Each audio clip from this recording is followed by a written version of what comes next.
Hello दोस्तों, मैं अमितेश। सबसे पहले मैं भारत के समस्त नागरिकों को भा स्वतंत्रता दिवस की हार्दिक शुभकामनाएँ देता हूँ।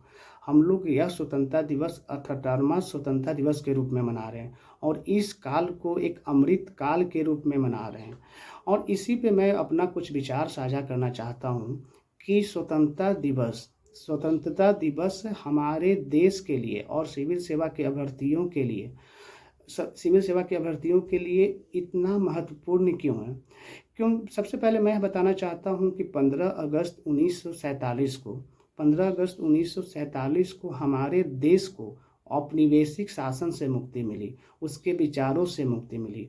और इसी दिन भारत देश एक दुनिया के सामने एक संप्रभु राष्ट्र के रूप में सामने आया।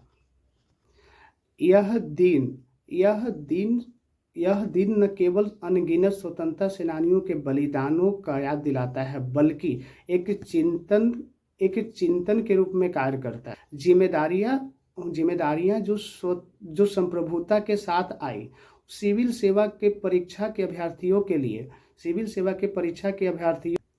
स्वतंत्रता दिवस सार्वजनिक सेवा, राष्ट्रीय अखंडता एवं आदर्शों के साथ जुड़ने का अवसर का प्रतीक के रूप में सामने आया। जो लोक सेवक के रूप में उनकी भविष्य में भूमिकाओं का अभिन्न अंग है। अभ्यर्थी अक्सर स्वतंत्रता दिवस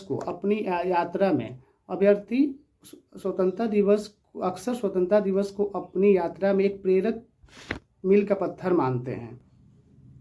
भारतीय संविधान में निहित आदर्श न्याय, स्वतंत्रता, समानता और बंधुत्व इन उम्मीदवारों के लिए मार्गदर्शक के सिद्धांतों के रूप में कार्य करते हैं।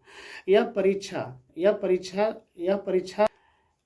परीक्षा न केवल शैक्षणिक ज्ञान का परीक्षण करती है, बल्कि उम्मीदवारों की सामाजिक, राजनीतिक गतिशीलता और नैतिक शासन की समझ का मूल्यांकन भी करती है।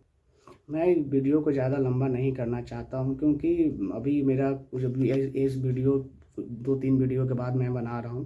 कुछ अभी मैं खुद को अनकंफर्टेबल महसूस करता हूं, क्योंकि मुझे कोई आइडिया नहीं है ऑन माइक कैमरा के सामने रिकॉर्ड करने का। और मैं खुद से ही रिकॉर्ड करता हूँ, खुद से ही सारा चीज़ कर रहा हूँ मैनेज। और आने वाले टाइम में इसका भी एक एक्सपीरियंस हो जाएगा। और तो कुछ भी गलतियाँ हुई हो तो उसके लिए मैं क्षमा मांगता हूँ आप लोगों से। और एक बार फिर से मैं भारत के समस्त नागरिकों को स्वतंत्रता दिवस की हार्दिक शुभकामनाएं देता हूँ। जय हिंद, जय भारत।